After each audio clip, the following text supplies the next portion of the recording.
E aqui estamos no Centro de Recuperação Casa Betesda, em Itaporanga, no povoado de Araticum. Eu quero mostrar um pouco o ambiente, espero que gostem.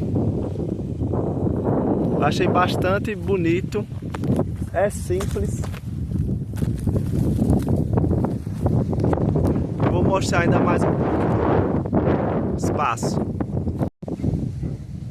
E esta é a casa, ela é simples, mas aqui que acolhe pessoas que têm uma necessidade, que têm uma dependência, e aqui é onde vidas podem ser tratadas na sua dependência. O projeto, ele é um projeto que acolhe e ele estimula que se liberte dessa situação.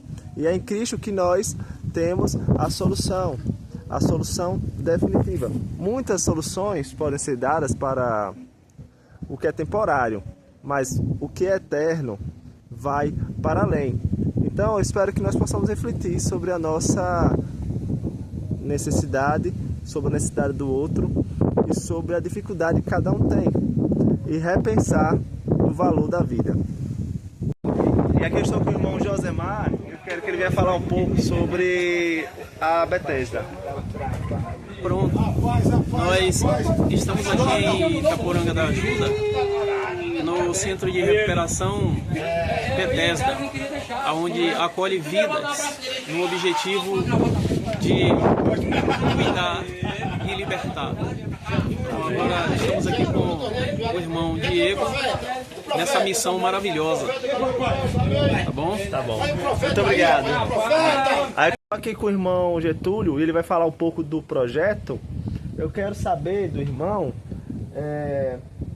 o que o irmão vê como importante dessas reuniões. Para mim, a graça e a paz a todos, para mim a importância dessas reuniões é estar justamente trazendo o alimento espiritual. Como eu sempre falo sobre dízimos e ofertas, muitas das vezes as pessoas só visam dízimos e ofertas a parte da bicicleta, a parte financeira.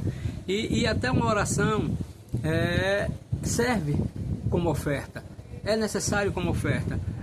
Deus do céu, a colaboração, a contribuição daqueles que não podem vir aqui na casa de recuperação, mas que pelo menos procurem ajudar em algo.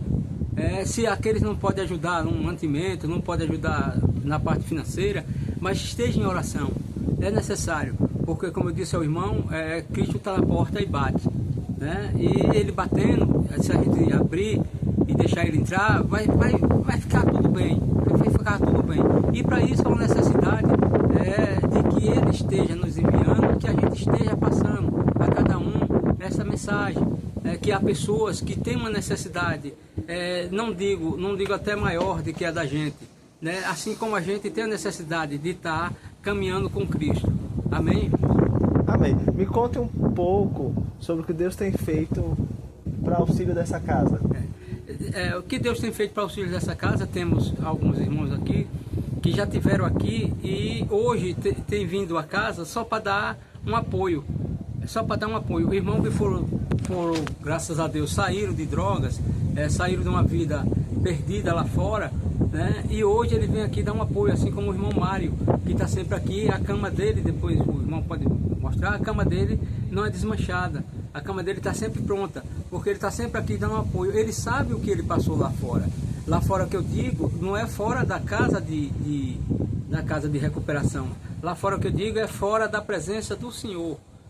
O Senhor está sempre presente, mas muitas das vezes a gente foge da presença dele, ou tenta fugir da presença dele, e quando isso acontece, que cai novamente, fica tudo perdido novamente, estraga a família, estraga a vida, E o irmão Mário, ele tem um testemunho e tem, como eu estou dizendo, uma cama dele aqui separada, um mosquiteiro, tudo, que quando ele se sente lá fora, Deus do céu, quando ele se sente atraído por certas coisas que ele já passou, ele corre para cá para se reforçar. E tem testemunho e ajuda aqui nessa casa de recuperação, dando o testemunho dele, mostrando a vida dele, que para mim o melhor testemunho é a sua vida, é o que você pode estar mostrando dia a dia. Amém? Amém. E tem um testemunho nessa casa em especial que tocou o seu coração? Justamente eu tenho aqui o irmão Jamison. O irmão Jamison, eu venho caminhando com ele, ou ele vem caminhando comigo, ou tentando caminhar com ele, já tem mais de 5 anos. Mais de 5 anos. Conheci o irmão Jamison, Deus do céu, na igreja que eu frequentava antes, da igreja que eu fazia parte. E há tempo ele indo por lá, sempre drogado, o meu ex-pastor pediu que eu abandonasse ele, e através de um testemunho do irmão Lázaro, que faleceu, na noite que eu pensei em deixar ele de lado, o irmão Lázaro deu um testemunho, eu vi um testemunho dele, que através desse testemunho eu não tive como deixar ou como abandonar o irmão Jamison. Então o irmão Jamison vem passando por um processo, pai e tal. Aí teve uma época que estava firme, eu disse que estava firme, casou e tal, e não deu certo, voltou a se relacionar com droga e tal, e hoje ele se encontra aqui mais uma vez. E a tendência é que ele saia daqui, assim como o irmão Mário, saia daqui sã, e quando sentir qualquer dor, qualquer preocupação, que ele volte para aqui, que ele saia da aldeia, Amém, irmãos? Amém. Que Deus abençoe a todos, e vamos ver mais um pouco do projeto. Aqui eu estou com o irmão Mário, e ele vai falar sobre a Casa Betesda de Misericórdia. Por favor. Boa tarde, queridos irmãos e irmãs em Cristo Jesus. Meu nome é Mário Sérgio Santos da Silva. Eu era um ex-dependente químico do álcool, das drogas, e vivi muito tempo nas ruas. Mas graças ao meu bom Deus eu encontrei esse projeto aqui, essa Casa Betesda de Misericórdia, a qual me acolheu e eu fiz parte. Passei 2 anos e 7 meses. E hoje eu estou aqui para falar um pouco dessa obra. Essa obra aqui é uma obra rica em abundância em Cristo Jesus. Foi ela que me ajudou a ser outra pessoa hoje. Eu cheguei aqui sem esperança, e não é assim umas palavras que eu tenho para dizer. Estilo oprimido, desanimado, sem motivação nenhuma de vida. Mas graças a Deus, não estou falando só em si da casa não, entendeu? Porque todos os problemas nós passamos. Mas eu estou falando pelo ambiente desse lugar. Foi aqui que eu aprendi sobre a palavra, sobre o amor de Cristo. Eu vim com os planos de passar 3 meses na rua, fora da rua, só para mim mudar os pensamentos. Mas como eu conheci o amor de Deus, aí foi aí que eu fui enxergar que Cristo tem um propósito grande na minha vida. E essa casa não tem projeto de governo, não tem projeto de prefeitura nenhuma, só a misericórdia de Deus e as pessoas que ajudam ela, entendeu? E assim, se vocês quiserem conhecer mais, venham fazer parte desse projeto, dessa obra, porque você viu assim uma casa simples, mas em pequenos ambientes, na pequena simplicidade que Deus age. Então, eu sou muito agradecido por essa casa fazer parte da minha vida. Eu moro em Aracaju, mas aqui é onde eu me sinto bem. Aqui nessa Casa Betesda de Misericórdia, que se encontra em Itapuranga da Ajuda, Povoado Duro. E assim eu lhe agradeço a todos que vão ver esse vídeo, em nome de Senhor Jesus Cristo. Obrigado, Mário, que Deus abençoe. Amém. Deus abençoando. Amém.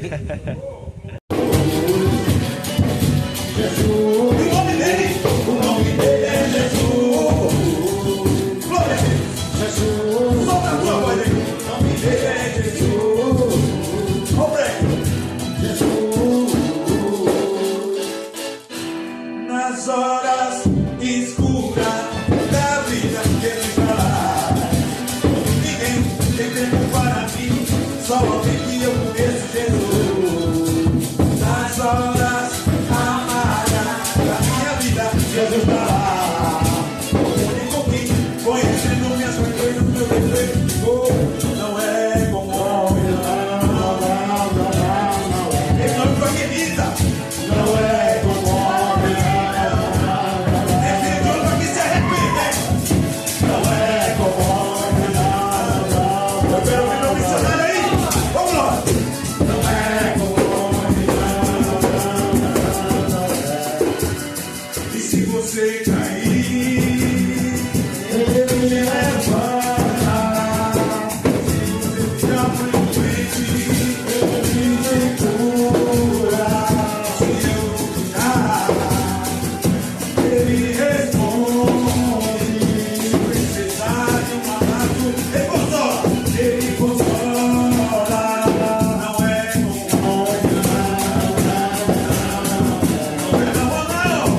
Olha o anjo com espada de fogo, aventurando vitória.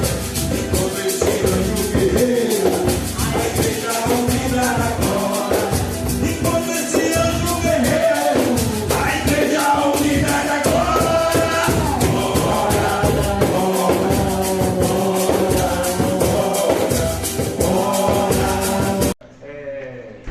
Já teve experiência com buscar essas coisas da fila de mão, energias, né? Eu queria saber sobre o espiritual, mas eu não busquei na palavra de Deus como convém. Eu fui tentar algo assim, palpável, vamos ver, né? Aí apareci um dia lá no terreno de Candomblé, e aí senti algo estranho, eu pensei como se fosse assim por aí, né? Vamos tateando, né? Até que Deus inverteu a lógica todinha, e aí se revelou para mim, e eu vi que era o espiritual bom, né? O espiritual ruim, essas coisas da mão. E hoje eu sou mais um irmão, me alegro com você, até me constrói assim, tipo, meu Deus, eu vou falar com esses homens. Poderia assim, a gente percebe tão grande, né? Porque não é o estudo, não é a gente se dedicar, é realmente Deus que faz em nós a obra. E quando a gente tem uma palavra para falar do Senhor, é porque realmente Deus colocou na gente. Então, eu fiz aqui uma mensagem, né? Umas imagens. Não. O cuidado de Deus para todos os homens. E eu peguei a passagem de Mateus 6, 26, que diz: observe as aves do céu, que não semeiam, não colhem, nem ajuntam em celeiros. No entanto, o Pai de vocês, que está no céu, a sustenta. Será que vocês não valem muito mais do que as aves? Aqui o nosso valor é superior. Ou seja, essas aves do céu, elas não fazem todo o processo que nós fazemos na nossa sociedade para garantir a permanência do alimento. Qual é o processo? A gente vê indústria, a gente vê Fabise, a gente vê biscoito, a gente vê um monte de coisa, né? A gente vê cocada, né? Coca, né? De onde é que vem a coca? Eu não sei nem como é que faz uma coca. Vocês sabem como faz uma coca? A gente consome as coisas sem nem saber, porque é tanto processo que a gente faz e que a ave não está nem aí. Ela não tem a mente do ser humano para fazer a mesma ideia que a gente. Mas o que acontece? E ainda assim o Pai Celestial é quem garante o alimento. A ave não está se importando da maneira que a gente se importa, ela não vê com os nossos olhos, mas Deus a sustenta. Mas o texto diz de atividades que as aves do céu não faziam, mas que no tempo de Jesus eram muito comuns, e até hoje é bastante comum, na verdade, né? Mas temos muitas coisas que não tinha antes, que as pessoas faziam. E o texto segue uma ordem natural, dizendo que as aves não fazem essas três coisas: 1, semear, que é a semente; 2, colher; e 3, ajuntar em celeiros, que é guardar dentro dos celeiros. Ok, mas o que é que Jesus estava mostrando? Jesus, ele com essas três ações, né, mostrando, semear, colher, né, juntar em celeiros, ele falando sobre essas aves que ainda assim conseguiam o alimento, apesar que eles não tomavam essas ações, ele está mostrando o valor. A gente vai lá, se aplica, a gente faz reserva, até dinheiro, a gente consegue as coisas, e quanto mais a gente não vale? A gente faz coisas que as aves não fazem, a gente vale mais e a gente se preocupa. Então esse é um erro que nós temos, não há que se preocupar, tem contínuo, que a gente não para, que a gente perde o respeito a Deus, como se ele não fosse capaz, né? Uma coisa é a gente projetar: amanhã quero fazer isso, ok, mas está em paz. Outra coisa é aquele desespero, aquela ânsia que a pessoa vai pensando, está nervosa aqui. Quem já viu uma pessoa que fica meia hora falando da conta com um amigo e fica com aquela ansiedade grande? Você pensa: meu Deus, o que eu vou fazer para convencer essa pessoa que Deus está no controle? É Deus que vai, né? Ele só fala, e se convém, né? Mas em quem podemos descansar? No fim das contas, quem garante sustento é Deus. Então é Deus que nós podemos descansar. Por isso podemos descansar totalmente nele, e até fazendo a nossa alegria. E aí vem um monte de coisa na nossa mente, e a gente se preocupa com isso tudo. A gente vai adorar, a gente vai resolver os problemas de fora. A gente tem que parar. O bom sustento está verdadeiramente na mão de Deus. Tá. Não importa qual seja a tua profissão, sempre é Deus quem dá o sustento. Vou dar 5 exemplos, um exemplo de cada profissão. Eu peguei primeiro, eu fiz, não um jogo, mas eu fiz uma sequência. Vai te perceber a vida mesmo como uma coisa tem a ver com a outra. O pedreiro, ele faz a massa, coloca os blocos e termina a obra. Mas agora imagine, o irmão falou imagine, eu já peguei, viu? Imagine, ele chega lá, rapaz, eu quero comer um pão. Aí vai lá e compra um pão. Mas quem deu sustento? Deus. E aí, do pão, o padeiro. O padeiro, ele vai lá, ele faz os pães, coloca para vender, termina o serviço dele. Então ele recebe dele, o dono da padaria, né? E depois ele resolve comprar um biscoito da Fabise. Mas quem deu o biscoito da Fabise? Foi Deus. Mas aí também veio o RH. O RH é recursos humanos. Você é aquela pessoa que trabalha para contratar as pessoas, né? Vai lá, fala... Você é do pessoal, né? Aí fala assim, rapaz, não gostei desse não. Nem fala, né? Aí já exclui, né? Mas outro sai feliz também. Tem emprego, se anima. Isso é comum. Então, esse funcionário da Fabise, que é a fábrica de biscoito que está na RH, ele contrata 5 funcionários. Mas terminando o trabalho dele, ele recebe dinheiro e vai comprar uma cocada. Mas é Deus quem dá a cocada. E aí vem o catador de coco, que não está lá no meio ali, daquele processo da Fabise, mas o que é que ele foi? Ele foi contratado pelo fazendeiro de coco, para tirar o coco. Ele vai, sobe no coqueiro, pega, aí ele recebe o dinheiro dele, e então ele vai comprar um cuscuz. Ele vai lá na mercearia e compra um cuscuz. Porque ele está com interesse em comer hoje, com leite, né, com ovo, né, com salzinho, eu gosto. Inclusive minha mãe, quando eu ia para casa da minha avó, tinha aquela coisa assim, você tem um cuscuz com leite, né? Cuscuz com leite, aí depois vai botar o ovo, aí você pode botar uma manteiga. Ela não queria que eu botasse várias coisas, mas minha avó queria. Aí ficava aquela luta lá e eu comia, né? Aí convencia lá e eu comia. Ela tinha a liberação. Até onde eu lembro que tinha. E, certo, por fim, aí teve o agricultor do milho, né? Que tem a ver com o cuscuz. Ele fez uma grande plantação, cuidou de tudo para catar os milhos, então cata e vende. Terminando seu trabalho, este recebeu o dinheiro dele mesmo, porque ele mesmo é autônomo.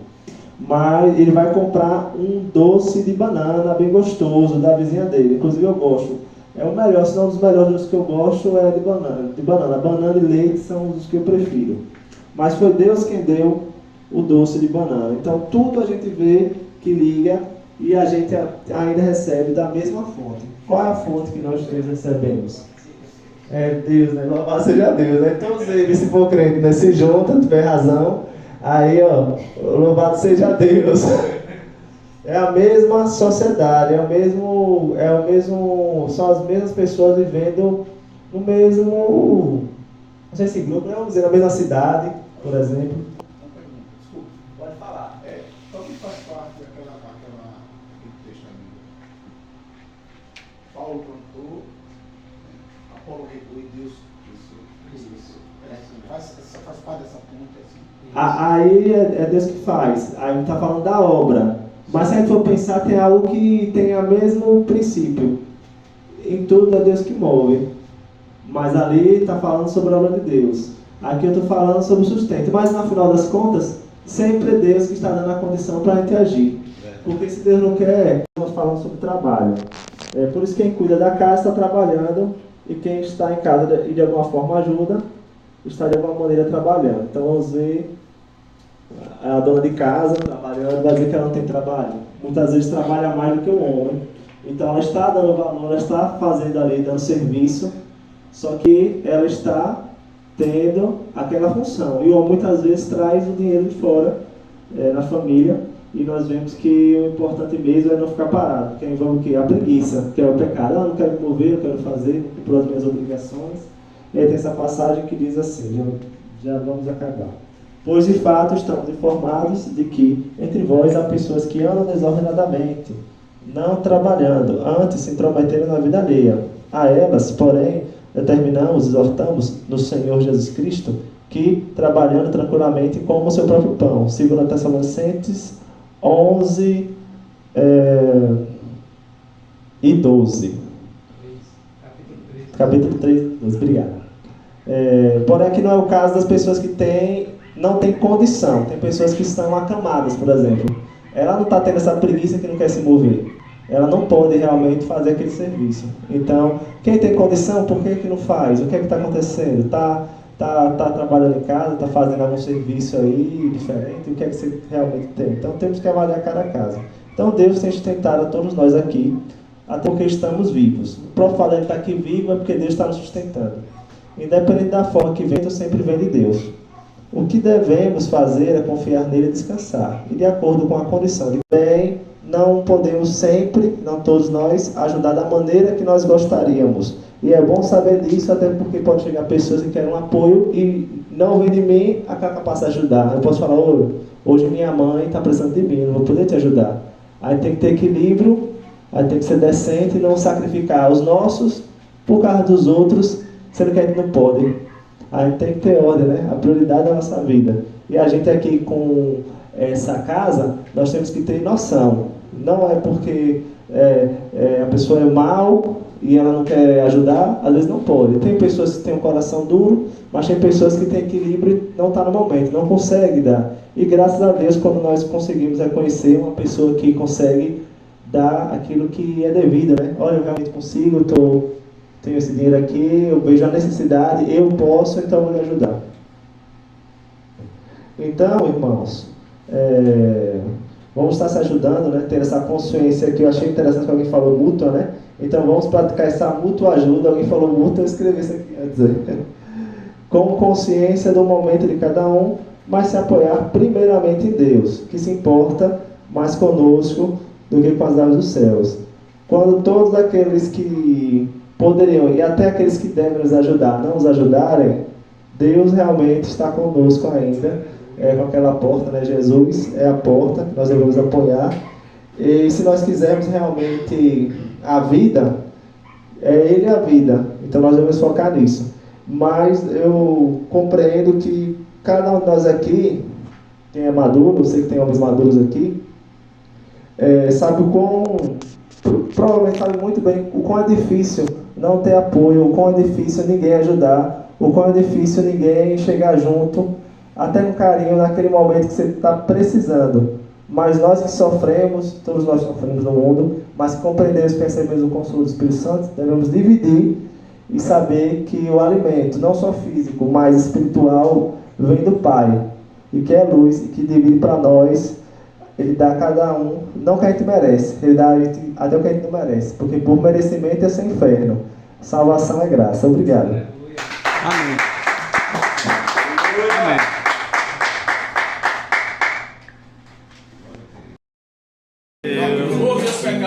Por meus pecados, mais ressurgiu e vivo com o Pai está.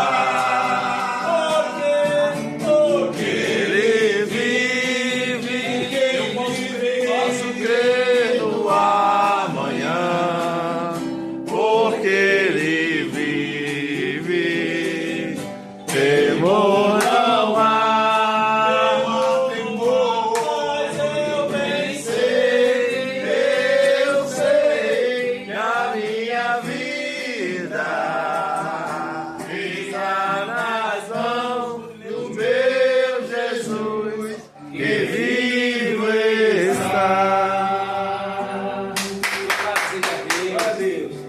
Aqui alguns aqui que vieram conosco aqui para casa do projeto. Quero mostrar um pouco aqui esse sol.